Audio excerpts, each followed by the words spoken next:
Angoo har'a Dr. Abiy irra jiran kanato bolamani prezidentummaa yookaan dura taa'ummaa dhaaba isaanii gadi hin lakkifneef ta'eeti kana seeraan argachuu hin danda'an turan.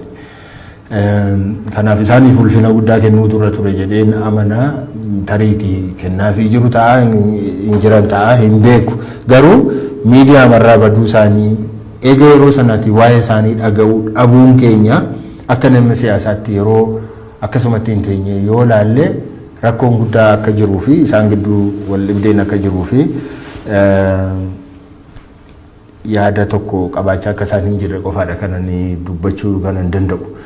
Kanaaf an waa'ee isaanii kana caalaa dubbachuu hin danda'u. Garuu obbo Lammaa qofaatiin kan raawwatu natti hin fakkaatu. Dhaaba amma jiru kana keessa keessumaati mootummaa gartuu amma mootummaa qabatee jiru. An dhaabi kun tokko hidhee yaadu ammayyuu. Gartuun amma mootummaa harkaa qabu aangoo of harkaa qabu kuni yaada isa sila jennu sana kan tarkaanfachiisudha. Yaada tokkummaa sana jechuudha. Yaada tokkeessaa sana.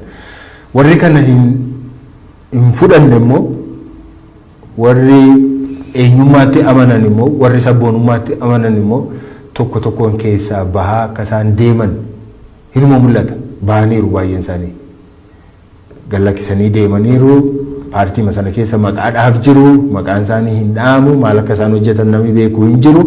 Iddoo murteessaa irraati garuu kakaafamuun isaanii numa mul'ata. Numa beekamu maqaa dhaa'uun illee yoo barbaachisaa yoo ta'uu baate jechuudha. Kanaaf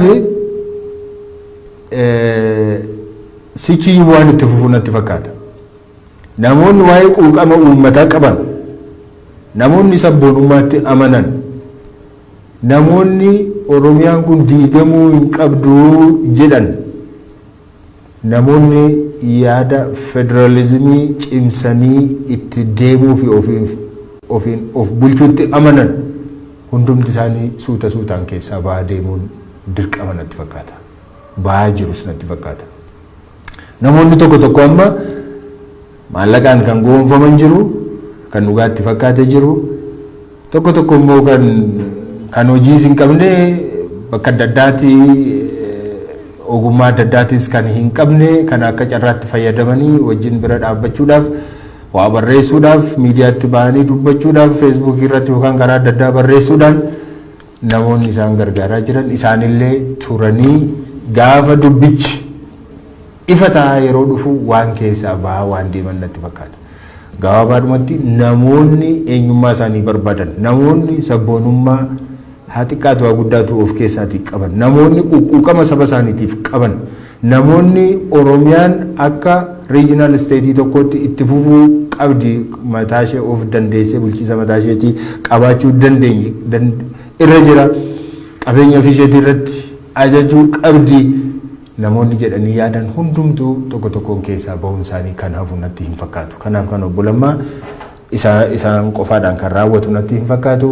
Warroonni biroon illee dabaree isaanii eeggatanii tokkoon kan keessaa luluqaa natti fakkaata.